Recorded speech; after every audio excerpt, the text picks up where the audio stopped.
Our thoughts and prayers continue to go out to those in Surfside, Florida, who are still having to deal with the aftermath and the fallout of the tragedy that occurred early yesterday morning. The collapse of the condo building, where at least as of the time of the making of this video, there are still 150 people missing. Those tasked with the unenviable duties of having to sift through the rubble, those who have lost loved ones, those who are still waiting on the news, we are with you. We are praying for you, and we will continue to hope for the best outcomes possible. I'm sure in the coming days there are going to be all sorts of experts on news organizations pontificating about what may have caused this, that, or the other. We are, of course, prohibited here on this platform, however, from speculating about such things. To those of you who have joined me over at Patreon, I very much appreciate it. Over 100 people have joined just in the last 24 hours. It is $1 a month or $10 a year. And there we can take the gloves off, so to speak, and analyze things coldly, clinically, and without having to censor ourselves. So I will, of course, put a link down in the description, first pinned comment. If you want to join us over there, there will be videos forthcoming that aren't subject to the censors that exist here. It's just the reality of the new world we have to live in. However, there are other topics going on that I think bear looking into, that we have been talking about for quite some time. This upcoming UFO report from the Pentagon, there is a piece of it, of the story, that many miss. And in today's video, I would like to correlate it with an event from Tucson, Arizona, that I think will bring into light the fact that these craft are highly likely to have originated from a lost civilization yet to be discovered, either in the deep oceans, in Antarctica, or some combination of both. Now, what's the event I'm talking about? A Tucson police helicopter engaged a drone. This drone ran rings around a police helicopter. They couldn't catch it. When the drone allowed itself to be caught, it would fly around the chopper, laterally and vertically. They were hoping to wait for it to run out of battery, run out of juice. It never did. It did things that they didn't think were possible. Now, what it illustrates, what the drone had the ability to do that the police helicopter did not, was operate symmetrically. And this is something that is observed time and time and time again with these craft. They can move in all 6 directions equally. And what do I mean by that? They can move fore, they can move aft, they can move port, starboard, and along the z-axis, up and down, in exactly the same way, exactly the same speed, without necessarily having to change orientation to do so.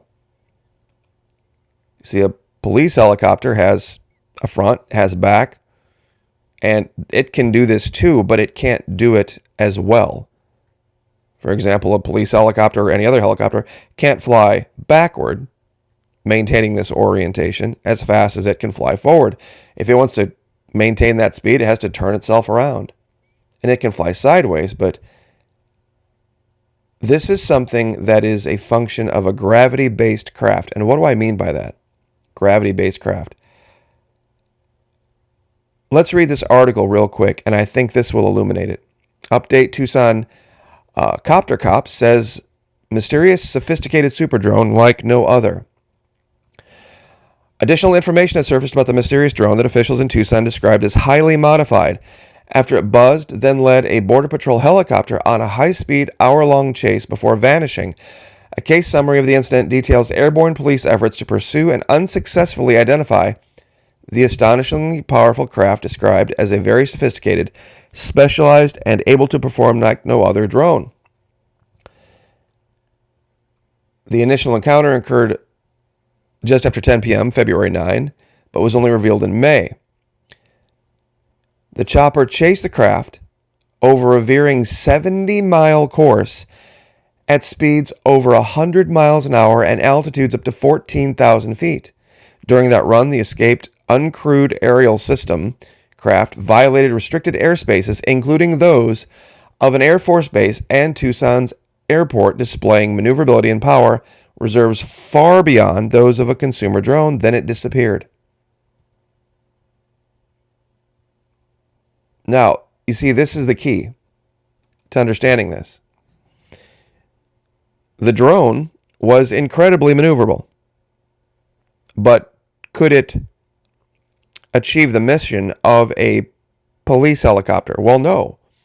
First of all, it was unmanned. Second of all, a police helicopter has to have the ability to operate in a way to achieve a mission. The only mission of the drone was to be fast and maneuverable. That's it. Might have had a camera on it, might have not. But if the mission is to operate on all 6 axes equally, then we know that whatever this is being derived from comes from a place where that would be critical. Now, I know that sounds confusing, but think about this for just 1 minute. People believe that these craft, some folks believe, they come from space. A craft designed to move from planet A to planet B, its primary difficulty that it would have to overcome would be dealing with flight in a vacuum. Space is a vacuum. Being able to operate in an environment where there is an atmosphere and gravity is an entirely different group of challenges. Now, I'm sure a lot of you are familiar with this test that they give out to both adults and kids. And kids pass it faster than adults do. They say, which direction is the bus traveling? Well, adults look at it and they see a symmetrical looking kind of bus. It would be hard to tell. Well, when you describe it as a school bus, kids know immediately that the bus is clearly facing to the left. Why? We don't see the door to get into the school bus that they know is on the passenger side. So if you don't see it, it's on the opposite side. If the door to get in is on the passenger side, the driver's here, therefore the bus is driving to the left. Now, of course, in Europe and in other places, it would be driving to the right because they drive on the other side of the road, and the vehicles are exactly opposite of each other. But it goes to this idea, and I know people are like, what does this have to do with Antarctica? Stick with me. Form follows function. The reason that we see these craft appear the way they do is because, like any other craft, their form has to follow their function. Whether it was a flying saucer or Ezekiel's wheel or what they call the tic-tac craft, you can't look at it and say, that's the front, that's the back.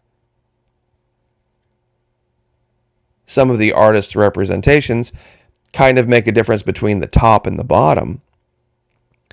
But what has been observed over and over and over again, especially by our military, is that they can move up and down, left and right, forward and back, as if there's no difference. We, meaning human beings, have never designed craft that way. Whether you go back to ancient Greece and the old ships, or whether it's a submarine, or whether it's an aircraft, or even some fantasy blimp thing, there's always a fore and an aft, a bow and a stern, port and starboard, top and bottom. And this is a function of gravity. That's why I mention this. It's always based on having to use gravity to help the craft move. See, a submarine can't go down in the ocean and flip 180 degrees and still operate.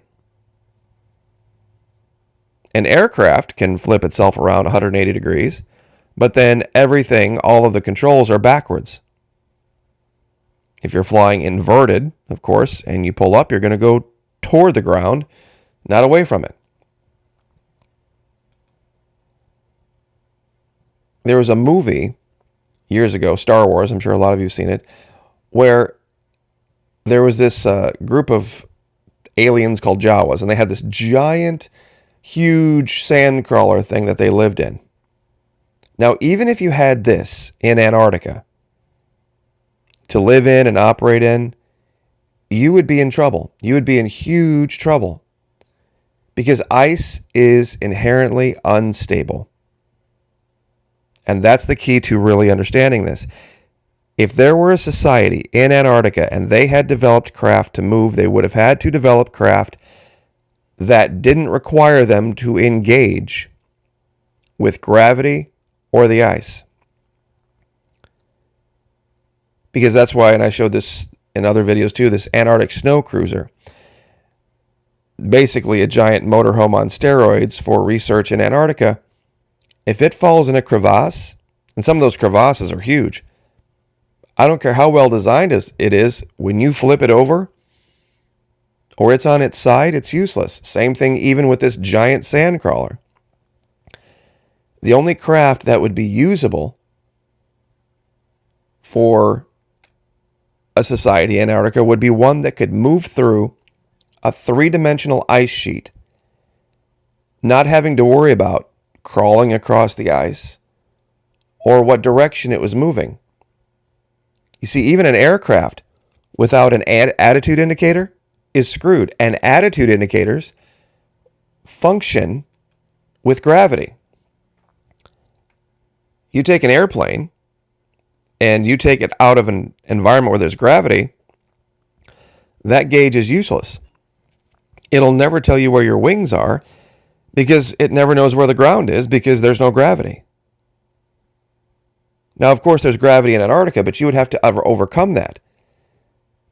Walking and creeping and crawling across the ice would never work. And like I said, had they been down there for a long period of time, they wouldn't have developed weapons.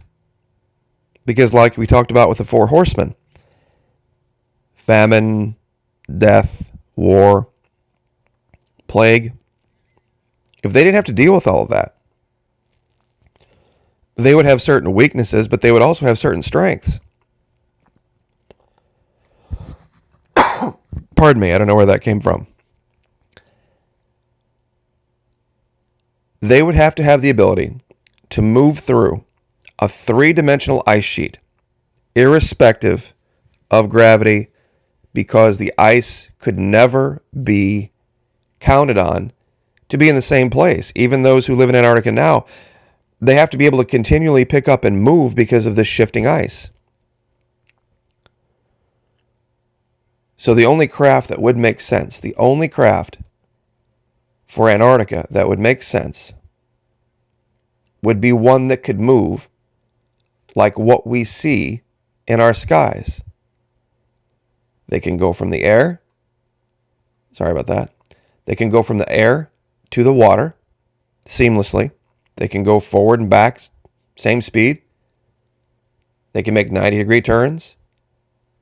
Even our best craft, they can move in those directions, but they have to continually change the attitude of the craft. See, that's a hallmark of human development. It doesn't matter what craft you look at, whether it's a car, whether it's a bike, whether it's a jet, a ship, a submarine, a tank, anything like that we have ever developed, no matter how advanced, no matter how sophisticated, gravity is always brought into the equation in a way that it is a requirement for the operation of the craft, number one, and the craft itself is also slave to it. When we see craft that don't have to worry about the force of gravity and can operate independent of it, that's a hallmark of not human design. And I brought up this other picture here to show that, if it's 2.2 miles thick and you had a path cut through in 3 dimensions that took you to and from either under the ice or in the oceans, one way or the other,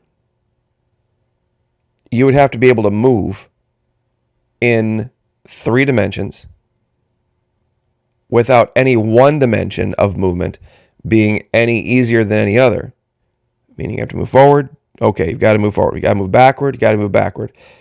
These craft can apparently move through water too, just as seamlessly. So none of that would matter, because form always follows function. These craft look like they look because they've been designed to do a job. Their job isn't to shoot down other aircraft. It's really not even to be fast. It's just to be maneuverable.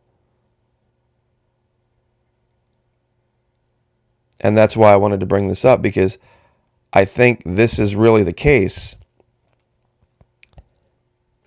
with these craft, that it's a society that has developed independent of the rest of the planet without the priorities of the rest of the planet.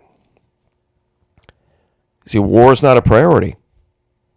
And perhaps these entities don't have the ability to resist disease like we do. We've talked about Antarctica not having germs or bacteria in large amounts. You see, that would be something where there would be a problem with plague. It's one of the most biologically rich and diverse places on the planet, the Southern Oceans. I don't think that they would have had to ever deal with famine. So you take away war, you take away famine, you take away plague, and then you start developing technology. The motivations for developing technology change. And then they would eventually come out differently. And I know this is a very complicated, long way to get to where I was getting, but this might be the real reality of the report that I don't think many people want to face yet. That we may not be the most advanced beings, because there might be another standard by which one could measure advancement. So, anyway, I will leave it there. Once again, God bless all of you. Like, share, subscribe. We will see you tonight on Twitch. Continue to keep those in South Florida in your prayers, and those of you who have joined me over on Patreon, thank you so much. We will, of course, be putting up new content there dealing with this issue in Florida. So, thank you, and we will see you next time.